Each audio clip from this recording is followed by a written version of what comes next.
അങ്ങനെയൊന്നും പറഞ്ഞിട്ട് പോകുന്നത് ശരിയല്ല. ഈ സഭയുടെ സമയം അതിനുപയോഗിക്കുന്നില്ല. അങ്ങനെയാണെങ്കിൽ നിരന്തരമായ ഈ രീതിയാണ് സാറേ. LAP പറഞ്ഞതാണ് എന്തിനാ ഇങ്ങനെ കേട്ടോണ്ടിരിക്കുന്നത്? LAP പറഞ്ഞതാണ് എന്തിനാ ഇങ്ങനെ കേട്ടോണ്ടിരിക്കുന്നത്? ഇങ്ങനെ ഇവര് പറയുന്നത് കേട്ടോണ്ടിരിക്കേണ്ടത് അവരെ രാഷ്ട്രീയ പ്രചരണത്തിന് ഉപയോഗിക്കുന്നത് കേട്ടോണ്ടിരിക്കണം. പ്രതിപക്ഷ നേതാവ് ചിലരെ പ്രത്യേകമായി പറഞ്ഞു വിടുകയാണോ എന്നൊരു ശങ്ക ഇതെല്ലാം കേൾക്കുമ്പോൾ ഈ തരത്തിൽ ആക്ഷേപിക്കാൻ വേണ്ടി. അതുകൊണ്ട് തന്നെ ഞങ്ങൾ ബഹിഷ്കരിക്കുകയാണ്. അങ്ങനെയൊന്നും പറഞ്ഞിട്ട് പോകുന്നത് ശരിയല്ല. ഈ സഭയുടെ സമയം അതിനുപയോഗിക്കുന്നില്ല. അങ്ങനെയാണെങ്കിൽ നിരന്തരമായ ഈ രീതിയാണ് സാറേ. LAP പറഞ്ഞതാണ് എന്തിനാ ഇങ്ങനെ കേട്ടോണ്ടിരിക്കുന്നത്? LAP പറഞ്ഞതാണ് എന്തിനാ ഇങ്ങനെ കേട്ടോണ്ടിരിക്കുന്നത്? ഇങ്ങനെ ഇവര് പറയുന്നത് കേട്ടോണ്ടിരിക്കേണ്ടത് അവരെ രാഷ്ട്രീയ പ്രചരണത്തിന് ഉപയോഗിക്കുന്നത് കേട്ടോണ്ടിരിക്കണം.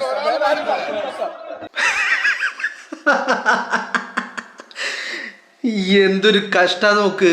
എന്താണ് ഇവറ്റുകളുടെ അവസ്ഥ? ഒരു വല്ലാത്തൊരു പരിതാപകരമായ അവസ്ഥ. നിങ്ങളൊന്ന് ആലോചിക്കണം. 10 വർഷം കേരളത്തിലെ സർക്കാരിനെ നയിച്ച് ക്യാബിനറ്റിലിരുന്ന് മന്ത്രി കസേരയിലും മുഖ്യമന്ത്രി കസേരയിലും ഒക്കെ ഇരുന്ന ആളുകൾ ഇന്ന് അതേ നിയമസഭയിൽ പ്രതിപക്ഷ നിരയിൽ ഇരിക്കുകയാണ്. ഒന്നും ചെയ്യാൻ പറ്റുന്നില്ല.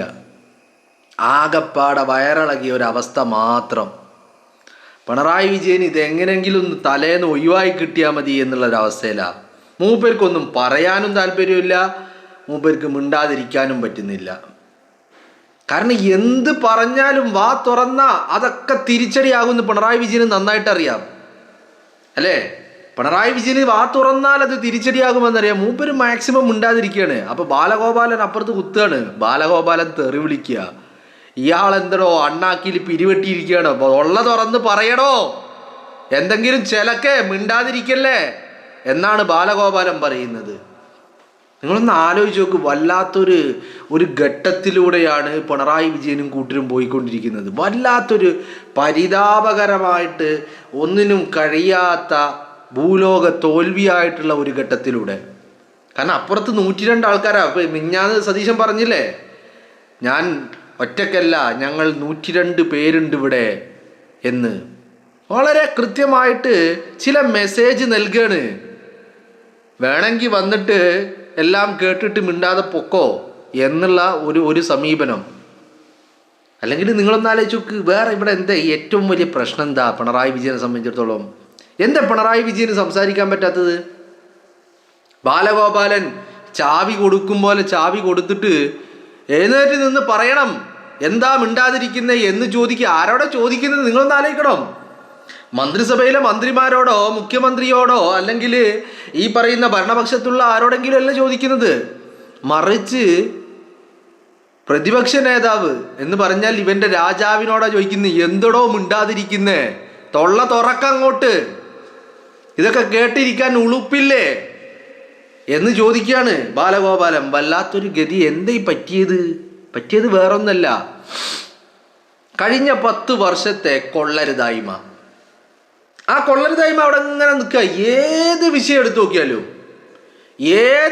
നോക്കിയാലും ഈ കൊള്ളരുതായ്മ ഇങ്ങനെ നിൽക്കുകയാണ്. അപ്പോൾ എന്താ പ്രശ്നം? എന്ത് ചോദിച്ചാലും സതീശൻ അതൊക്കെ മാന്തി വലിച്ച് പുറത്തേക്കിടും. അപ്പം അത് കാരണം ഒന്നും മിണ്ടാൻ പറ്റുന്നില്ല. വല്ലാത്തൊരു പ്രതിസന്ധിയിലൂടെയാണ് കേരളത്തിലെ പ്രതിപക്ഷം പോയിക്കൊണ്ടിരിക്കുന്നത്. മനസ്സിലായില്ലേ? എന്തുകൊണ്ട് ഇത് സംഭവിച്ചു എന്ന് ചോദിച്ചാൽ ഒറ്റ ആൻസറേ ഉള്ളൂ, വളരെ കൃത്യമായിട്ട്. പിണറായി വിജയൻ്റെ കൊള്ളരുതായ്മ. പിണറായി വിജയൻ ചെയ്തു കൂട്ടിയത്, പിണറായി വിജയൻ പാർട്ടിയെ മറികടന്നുകൊണ്ട് പിണറായി വിജയൻ തൻ്റെ ഇഷ്ടത്തിന് നടത്തിയ നീക്കങ്ങൾ ഓരോന്നുമാണ് ഇതിൻ്റെയൊക്കെ മൂല കാരണം. അപ്പം അതുകൊണ്ട് ഒരു വിഷയത്തിലും സംസാരിക്കാൻ പറ്റുന്നില്ല. അറ്റ്ലീസ്റ്റ് ഇപ്പം ഭരണപക്ഷം അവർ കാര്യങ്ങൾ നടത്തിയിട്ട് പോകും, എന്തൊക്കെ പറഞ്ഞാലും ഇല്ലെങ്കിലും അറ്റ്ലീസ്റ്റ് ഒരു പ്രതിഷേധം ഉയർത്താനെങ്കിലും സാധിക്കണ്ടേ? അതിന് പോലും സാധിക്കുന്നില്ലെന്നേ. മനസ്സിലായില്ലേ? എന്തെങ്കിലും ഒരു ചോദ്യം ചോദിക്കാൻ, അല്ലെങ്കിൽ ഞങ്ങൾ ഇതിനെ പിന്തുണക്കുന്നില്ലെന്ന് പറയാൻ, അല്ലെങ്കിൽ ഒരു പ്രതിഷേധമുയർത്താൻ എന്തെങ്കിലും സാധിക്കണ്ടേ? കാരണം എന്താ, വിജയന്റെ ഉള്ളിൽ വലിയ ഭയമാണ്. ഈ പറയുന്ന ഇരട്ടച്ചങ്കും മറ്റേതും മറിച്ചതൊന്നുമില്ല, ഒരു ചുക്കുമില്ല.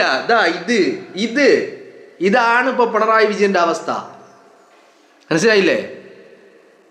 ഇത് എന്താ തമിഴിൽ എന്താ പറയുന്നത് ഈ സാധനത്തിന്? അതന്നെ അതാണ് പിണറായി വിജയന്റെ അവസ്ഥ. വല്ലാത്തൊരു ഗതികേട്. ഇപ്പോ രാജനെ പ്രതിപക്ഷ ഉപനേതാവാക്കണം എന്ന് പറഞ്ഞിട്ടുള്ള ഒരു പ്രശ്നം അവിടെ നടന്നുകൊണ്ടിരിക്കുകയാണ്. അപ്പൊ രാജനെ അതിന്റെ അപ്പുറത്ത് ഇരുത്തിയിട്ട് ബാലഗോപാലിനെ ഇങ്ങനെ ചേർത്തിരുത്തിയതാ. അപ്പൊ ബാലഗോപാലിനും കുത്താൻ തുടങ്ങി. പിണറായി വിജയൻ എന്തെങ്കിലും ചോദിച്ചാല് സതീശനോ മന്ത്രിമാരോ പിന്നെ ഭരണപക്ഷത്തിരിക്കുന്ന MLA-മാരൊക്കെ എന്തെങ്കിലും ഇങ്ങനെ കുത്തി വർത്താനം പറയുകയാണെങ്കിൽ അതിനൊരു രസമുണ്ടെന്ന് വിചാരിക്കുക. ഇത് കൂടെ ഇരുത്തിയ രാജന് ആ കസേര വേണമെന്ന് പറഞ്ഞിട്ട് രാജന് കൊടുക്കാതെ ബാലഗോപാലിനെ പിണറായി വിജയൻ ഇരുത്തിയതാ. എന്നിട്ട് ആ ബാലഗോപാലിനും കുത്തുക. ഇയാൾ എന്തോടോ അണ്ണാക്കിൽ പിരിവെട്ടിയിരിക്കടോ, എഴുന്നേറ്റ് തൊള്ള തുറന്ന് വർത്താനം പറയടോ എന്നാ പറയുന്നത്. ഇതൊക്കെ കേട്ടിട്ടിരിക്കാൻ ഉളുപ്പില്ലേ എന്ന് ബാലഗോപാലൻ ചോദിക്കുക. ഞാൻ ഗോപാലിനോട് പറയാനുള്ളത്, എടോ ഗോപാല, ആ മുഖ്യമന്ത്രി ആയി ആ കസേരയിൽ ഇരുന്നപ്പോൾ, ധനമന്ത്രിയായിട്ട് താങ്കൾ ഇരുന്നപ്പോൾ അന്ന് ചോദിക്കണമായിരുന്നു ഈ ചോദ്യം പിണറായി വിജയനോട്. അന്ന് ഈ ചോദ്യം ചോദിച്ചിട്ടുണ്ടെങ്കിൽ ഇന്നിപ്പോൾ ഇങ്ങനെ ഒരു ഗതികേട് സംഭവിക്കില്ലായിരുന്നു, ഇങ്ങനെ ഒരു ഗതികേട് വരില്ലായിരുന്നു. അന്ന് ആ ആർജവം കാണിച്ചില്ല.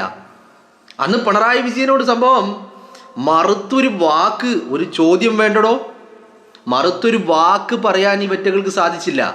അതിൻ്റെ ഒരു പ്രത്യാഘാതമാണ് ഇപ്പം അനുഭവിച്ചുകൊണ്ടിരിക്കുന്നത്. ഞാൻ പറഞ്ഞല്ലോ, ഞാൻ കഴിഞ്ഞ തവണയൊക്കെ നിങ്ങളോട് ഈ വിഷയവുമായി ബന്ധപ്പെട്ട് പല വിഷയങ്ങൾ സംസാരിച്ചപ്പോഴും VD സതീശൻ ഗവൺമെൻറ്റിൻ്റെയും സതീശൻ ക്യാബിനറ്റിൻ്റെയും ഏറ്റവും പ്രധാനപ്പെട്ട അഡ്വാൻറ്റേജ് എന്താണെന്ന് ഞാൻ പറഞ്ഞു. ഈ 102 ആളുണ്ടെന്നോ വലിയ പ്രാഗൽഭ്യമുള്ള കഴിവുള്ള ഉരുളക്കുപ്പേരി പോലെ മറുപടി കൊടുക്കാൻ പറ്റുന്ന ആളുകൾ കൂടെയുണ്ടെന്നോ, ഇതൊക്കെ ഉണ്ട്, ഈ അഡ്വാൻറ്റേജ് ഒക്കെ ഉണ്ട്. പക്ഷേ സതീശൻ ഗവൺമെൻറ്റിൻ്റെ അഡ്വാൻറ്റേജ് നമ്മളിങ്ങനെ നമ്പർ 1, നമ്പർ 2, നമ്പർ 3, 4, 5, 6, 7, 8 ഇങ്ങനെ നമ്പർ ഇട്ട് ലിസ്റ്റ് ചെയ്താൽ അതിൽ 1-ാം സ്ഥാനത്ത് പിണറായി വിജയൻ കഴിഞ്ഞ 10 വർഷം കേരളത്തിൻ്റെ മുഖ്യമന്ത്രി കസേരയിൽ ഇരുന്നു. ഇതാണ് സതീശൻ്റെ അഡ്വാൻറ്റേജ്. എന്നാൽ അത് തന്നെയാണ് പിണറായി വിജയൻ്റെ ഡിസഡ്വാൻറ്റേജ്. പിണറായി വിജയനെ സംബന്ധിച്ചിടത്തോളം ഏറ്റവും നല്ല പരിപാടി എന്താണെന്നറിയോ? ഈ പരിപാടി ഇവിടെ വെച്ച് നിർത്തുക. ഏത്? ഈ MLA പ്രതിപക്ഷ നേതാവ് ഈ കസേരൊക്കെ ഒഴിവാക്കിയിട്ട് മൂപ്പര് വീട്ടിൽ പോയിരിക്കുന്നതെന്നല്ലേ? അല്ല പിന്നെ പാർട്ടി സെക്രട്ടറി ആകണം. പാർട്ടി സെക്രട്ടറി ആയാൽ പിന്നെ വേറെ പ്രശ്നം എന്താണെന്നറിയോ? പാർട്ടി സെക്രട്ടറി ആയാൽ അടുത്ത തെരഞ്ഞെടുപ്പിൽ ഈ പാർട്ടി നോക്കണ്ട. കേരളത്തിൽ പാർട്ടി സെക്രട്ടറി ആവാൻ ഇവരെ കൂട്ടത്തിലുള്ളവർ സമ്മതിക്കൂല.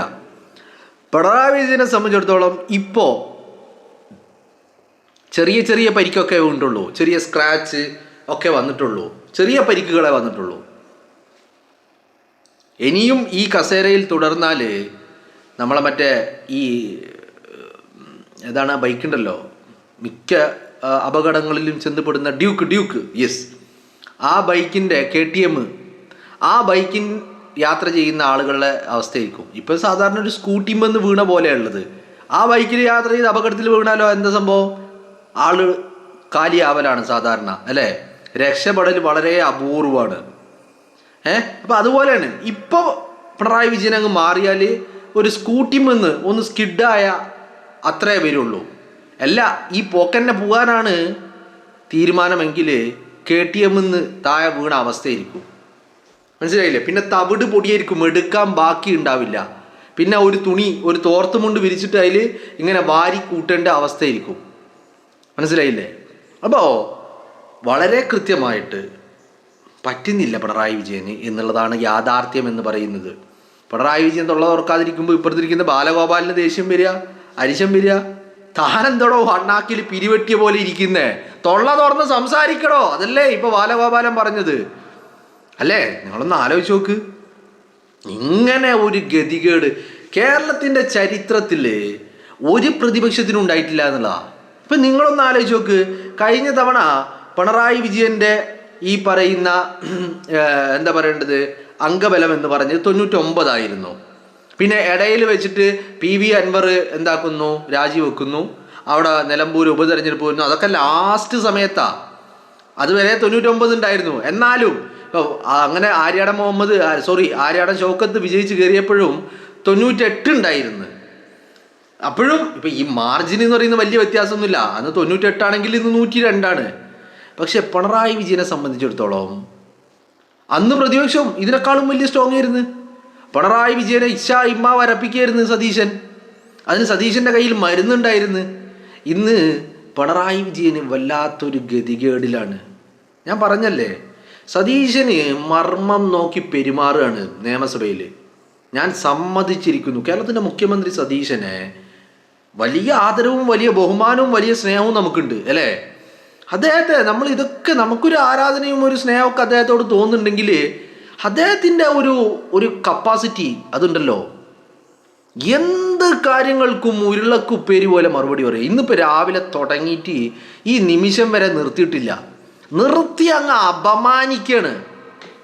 അതാണ് ഈ പറയുന്ന ഗോപാലനൊക്കെ വല്ലാത്ത അരിശം വരുന്നത്. എന്നാൽ പിണറായി വിജയൻ എന്തെങ്കിലും പറയാൻ പറ്റുന്നുണ്ടോ? പിണറായി വിജയൻ പറയൂലെന്നേ.